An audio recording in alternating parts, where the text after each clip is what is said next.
These past several months, I've given a lot more attention, much more brain power, towards male loneliness as an epidemic. And so today, I want to start talking about this very important subject that is otherwise not very taken seriously.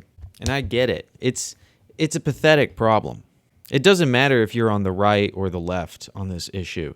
You can't help but talk about this in a way that is pathetic. There's something inherently pathetic, no matter what you believe.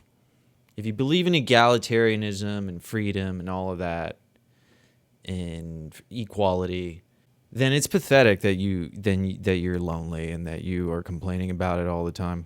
And if you're someone who's on the right and you believe in dominance, hierarchy, and survival of the fittest, and social Darwinism, in masculinity, then it's pathetic that you're lonely and don't have what you want and you're complaining about it.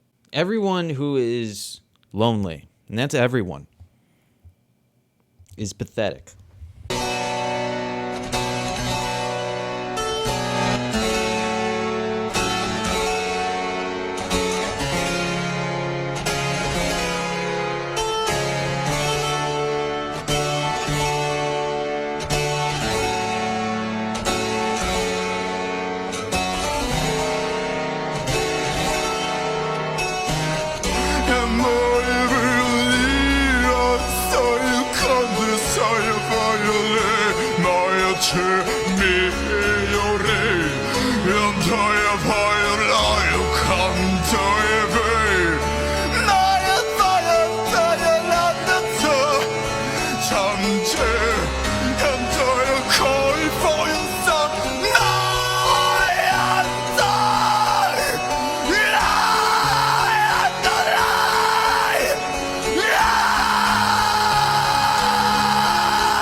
Pathetic has a lot of negative connotations. It doesn't necessarily mean we should laugh at you and ridicule you.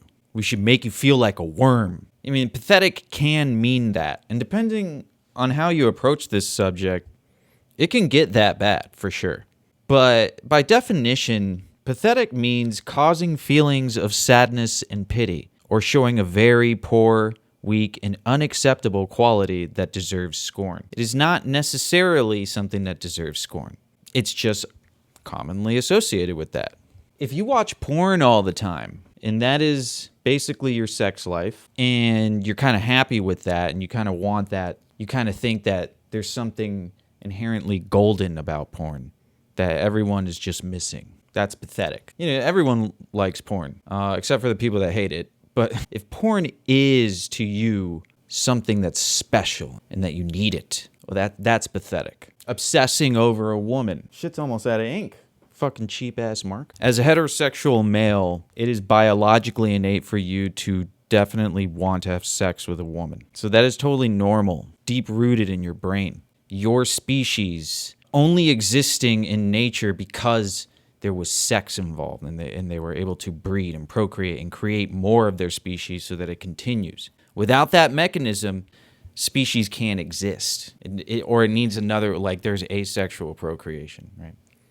That's basically it. There needs to be some way to continue the lineage, or the species will cease to exist. There's nothing wrong with having that desire and it kind of being almost like a hunger drive, where you kind of need it in order to survive. You don't really do. Like, we're civilized human beings. We're able to just like sit and play video games and watch porn all day. We don't have to obsess over getting with a girl. But it makes sense in some way that men are, when they're horny or when they just need it, they need it. It's totally normal. But if you obsess over women that don't want you, and that's just your life, then that's pathetic. I mean, we'll get into the scorn or what's wrong. I'm not talking about right and wrong. I'm just telling you what the word pathetic means and what is pathetic. Okay? We can get into morality after this. This is going to be a long series. But I need you to understand that in some way you can feel it in your heart of hearts. And if whether you are a lonely man or a lonely woman or not lonely, we all feel it in our heart of hearts that these things are pathetic. Servitude is what most human beings are kind of born into and basically destined to always be a part of. They're destined to serve masters. That is the structure of our economy. That's the structure of our society. And it's basically been like that for as long as we know.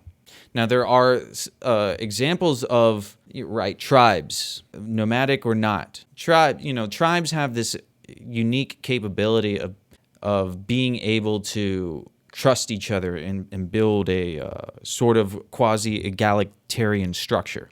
But tribes are not able to have industry. Tribes don't have NASA. They don't have rockets going into space, and they don't have satellites. They don't have advanced understanding of medicine. They're dependent on what they already know as medicine, right? It's good. I'm all for the natural world and using plants to fix problems. I smoked weed before this to help me figure out how to even start this thing, right? I'm not against the natural cures to things. I think there's a lot of validity to it, and I do believe the secular Western world it's a major blind spot. And I can't even say that industry is a good thing, right? That advanced technology is a good thing. I don't necessarily believe in one or the other.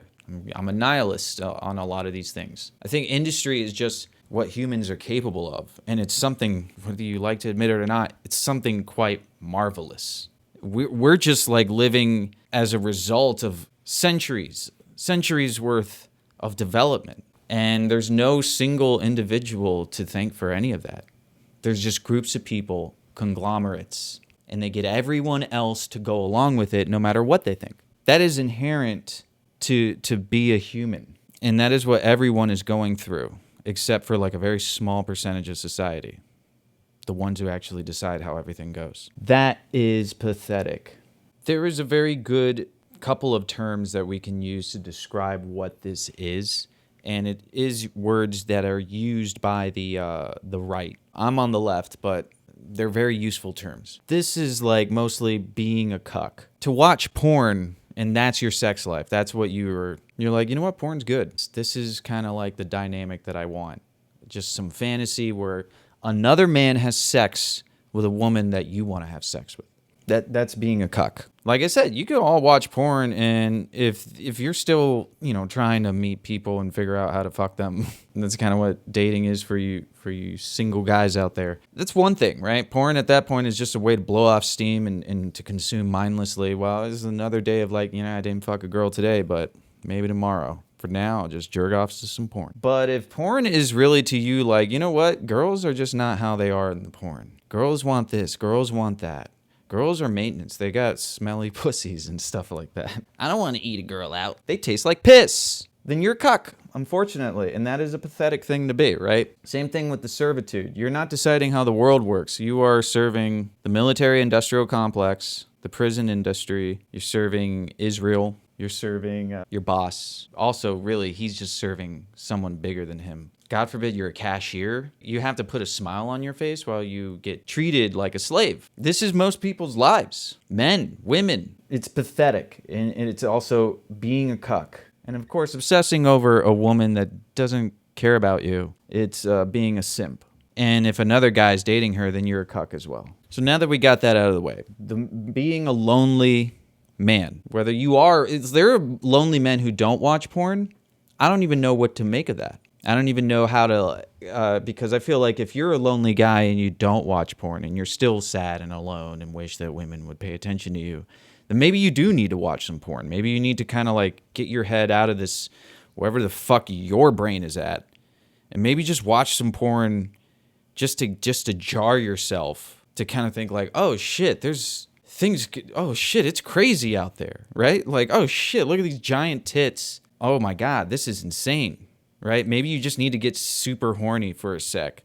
And I'm not saying, look, I get that there's a lot of complexity to this. I really, as someone who spent most of his young life, teenage life, very alone, mid-20s, very alone. I'm not saying this like as if it's that simple. I understand. We're going to get into this. This is going to take a while. But I need to say all of these things to help you understand that we are going to talk about this in a serious, down-to-earth way. I am on the left. I get it. And I used to be very right-wing and patriotic and all that stuff. But nowadays, I really despise the right. But I understand them. And I follow very far-right people all the time on the internet because I think it's necessary for me to never lose grasp of half the population in this country. I follow a lot of left-wing. This is my whole life. I either follow left-wingers and I hear them, and I follow right-wing. But I follow a lot of right-wingers. A lot of them. Influencers, grifters, those types of people. Just on social media, just saying the same thing over and over again. I follow a lot of those people. And I read the comments, and I pay attention, and I look through these people's profiles, and I take interest in their photos and what they show the world. Because I see human beings, and some of the stuff these people say is so scary. It's very scary that this is how they think of women and how they think of minorities and all of that. And then when you look through their pictures, I just see normal people that you see all the time. And I'm obsessed with this.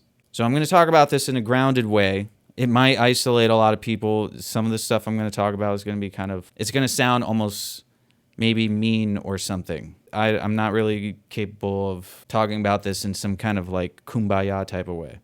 Some of the stuff I'm going to get into, I have to divide this into random shit. So one thing we're going to just talk about is just social media. One of the most glaring contributors to this problem. It's the one that probably most people would blame. Just in general, social media. We can all in some way understand there's a problem. We've only started doing this for 30 years.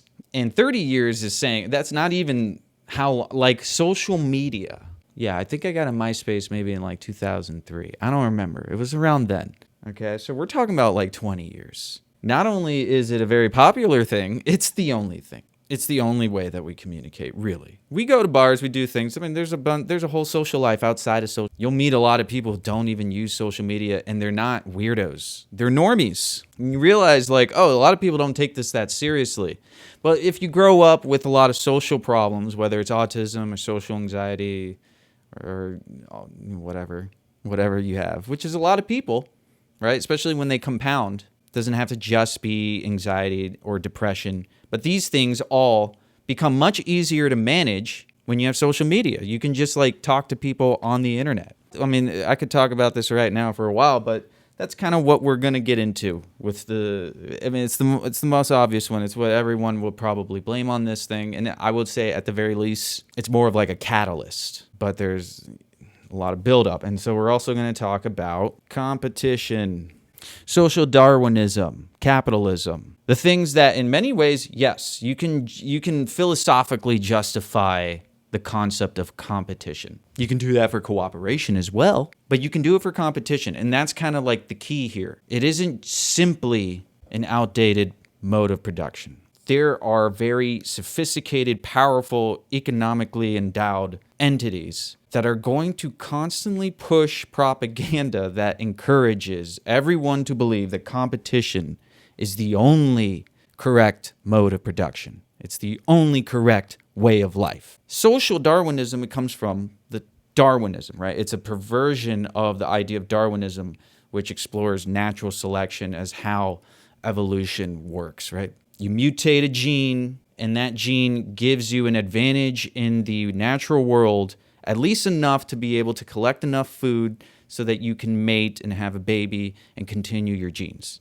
As long as mutations don't get in the way of surviving long enough to create a family, you will be able to procreate and continue the human race or whatever, or any race, whatever species you represent. So there is an actual natural justification for competition in that it is a natural reality as a means of existing without morals and without higher meaning or reason. I don't know if I'll have to cover this in but this is where we talk about the family unit. How does that work with competition? The family unit, as they say, is like the last anarchic institution that is, or this is what fascists are saying now. I'm sorry. I can't even, you know what, that's too complex to get into right now. But this is like a fetishization of what the family unit actually is. It's like to try to add like an ideology or some kind of philosophy to it. It's like, oh, the family unit, the last place that where the laws of the land don't matter. It's like, that's not good, actually. That's not good at all. It's a very weird thing. I am a believer that, families and privacy are important. In no way do I believe families are above the law. Maybe when I go over this more in depth, I'll get into it. But there's just something particularly disgusting and heinous that happens mostly within family units. Most of the occurrences of this particularly heinous, disgusting act occurs within families. So there's no reason to give some kind of higher authority to the family structure. All right? And that's all I'll say for now. We're going to have to get into the manosphere, of course. And in there we'll talk about gay sociopaths. Now, gay sociopaths is really, it's something that I wanted to talk about more as its own thing, because I don't believe, really the gay sociopath problem is heavily embedded in the manosphere, but it's something that's a little bit more just general right-wing media. It goes into the Red Scare, and that's something that might take a little bit more work. But at the very least, we'll touch up on the gay sociopath problem when we talk about the manosphere. And then I'm going to just try to talk generally about DBT.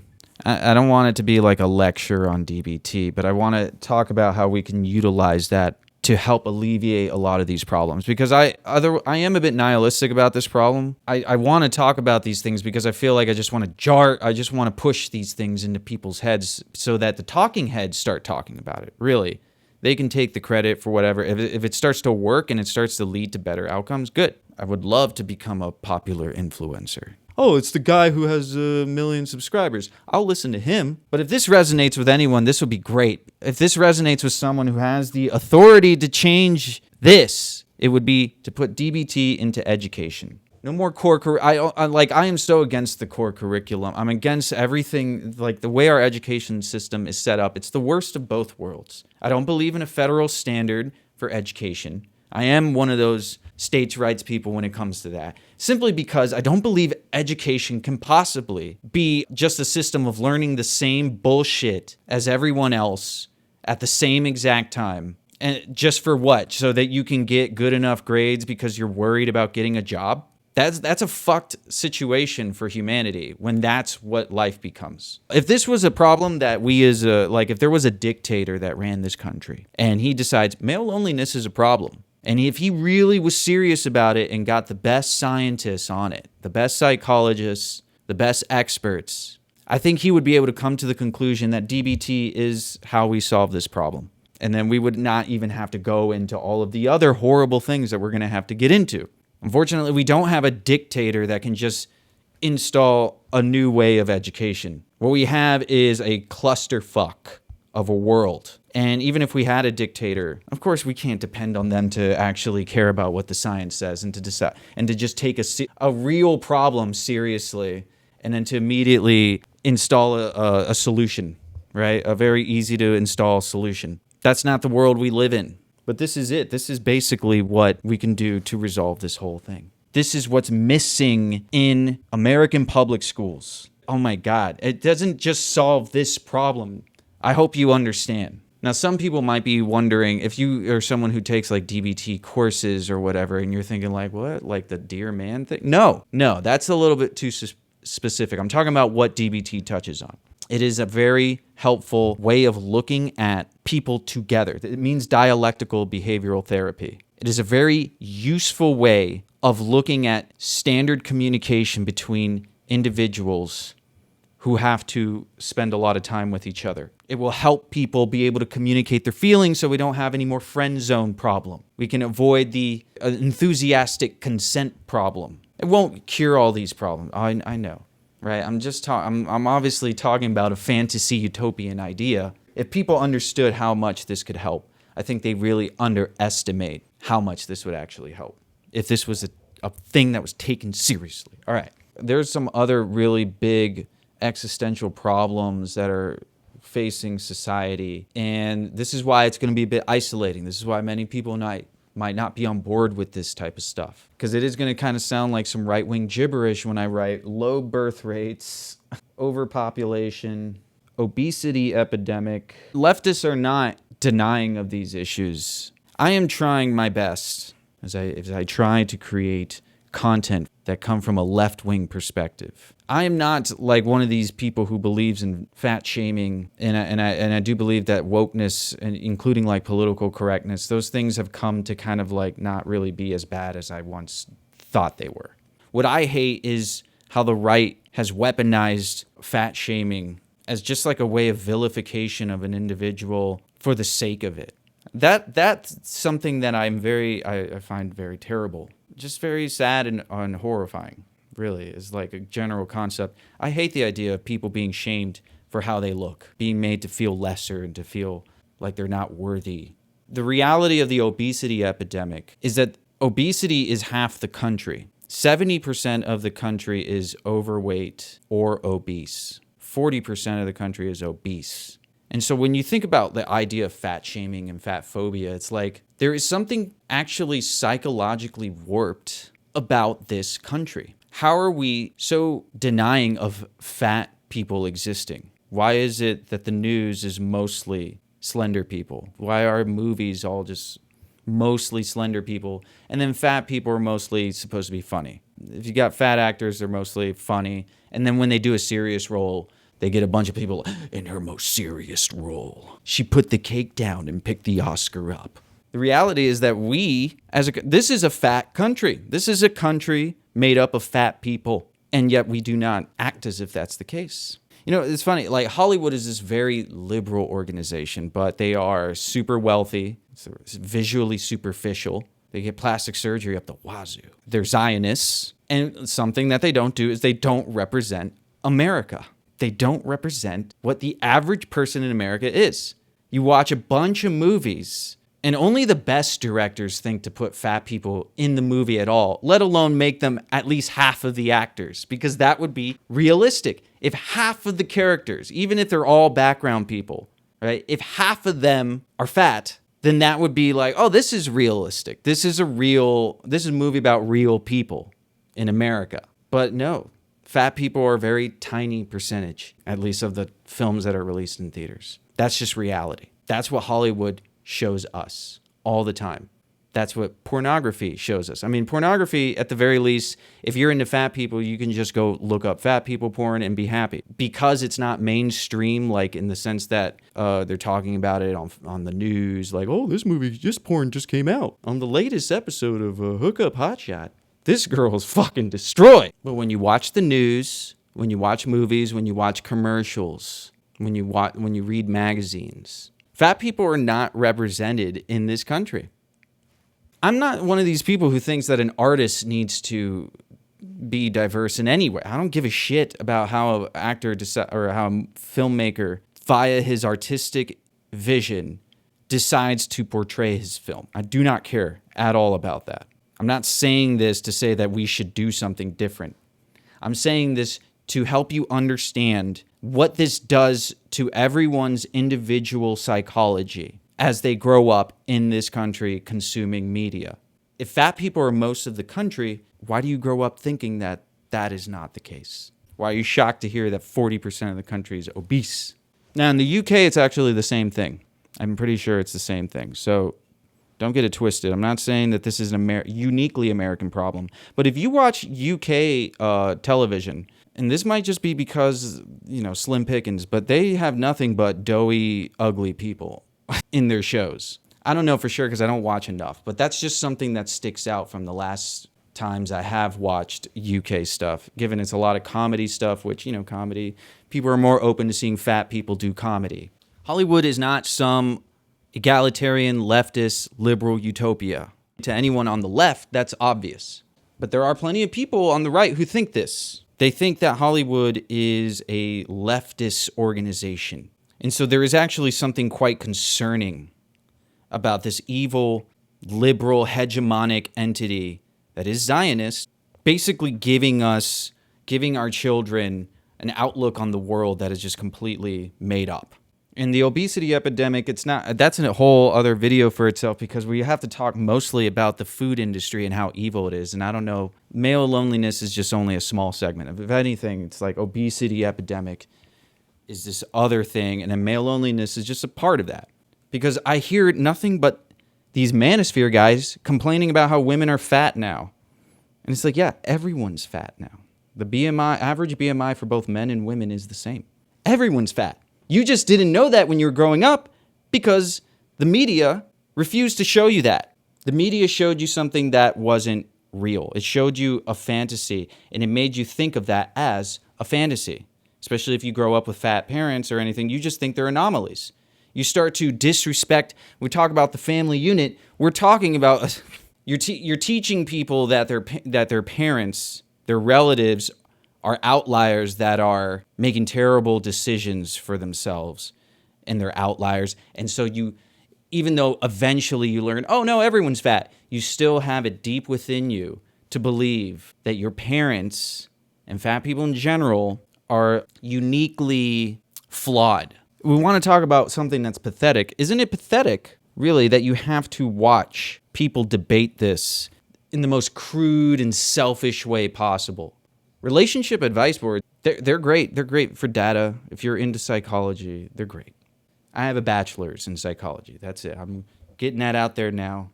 I don't have a master's, don't have a PhD. I have a certification in behavioral forensics and a bachelor's in psychology. All right, so that's the extent of my credentials. But if you're into psychology, relationship advice forums are fun. It's kind of like eating popcorn. Just eat a bag of popcorn. It might be too much a little bit, but low calories, right? It's just mostly sodium and fat. Does anyone have any constructive ways to talk about preferences for physical sexuality? Is this really the problem that everyone is just always going to have? Men don't like fat women. Women don't like short guys.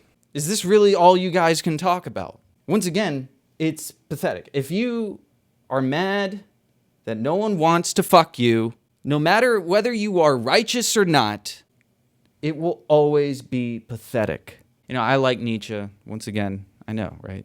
I swear to God, I'm on the left. But I like Nietzsche a lot. I do think there's something more inherent to people that if they understood this in a more scientific way, as opposed to trying to get defensive or something like, oh, I'm not pathetic. No, you have to understand there is something great about porn.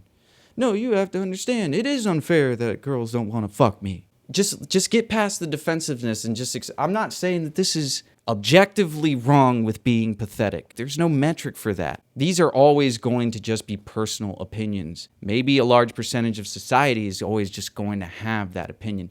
But I do think there's a lot to say that kind of justifies.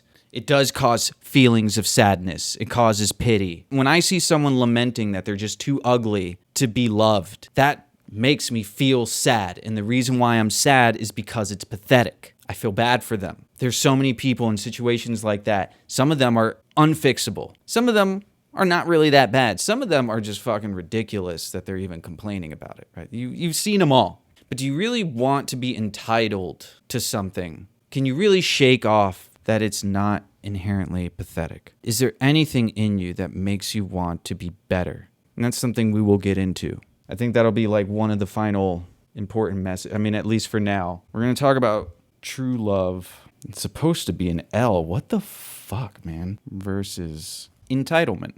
If you feel entitled to something, then you will not be able to have true love, because true love inherently is something that is supposed to be magical, spiritual, whatever you call it. It's supposed to be just something that happens spontaneously, and it happens for no real reason other than you're ready to be in love. You don't make the conditions for it to happen other than just being a good person. But not even, right? People fall in love when they're in their worst situations. People fall in love when they're in good situations. Love itself is a very kind of like crazy, abstract, cosmic force that may be pure biology. It could be. I'm spiritual, but I've been an atheist for most of my life, so I get the argument.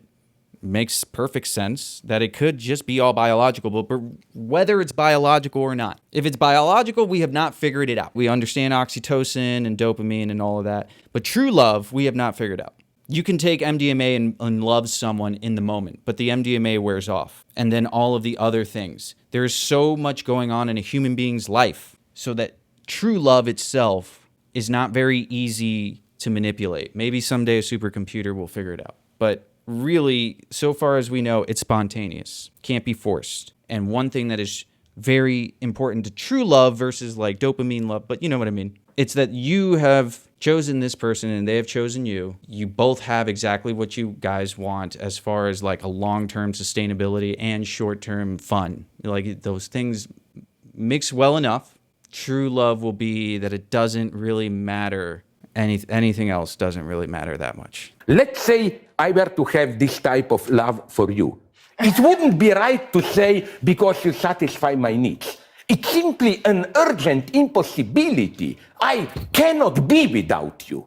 That's true love. I simply cannot be. It depends, of course. You can maybe have true love and then ruin it. I don't know. Some people swear that they have ruined their true love, and it may be true. You know, I'm not saying that true love is infallible. One thing that is for sure is that true love does not spark from entitlement.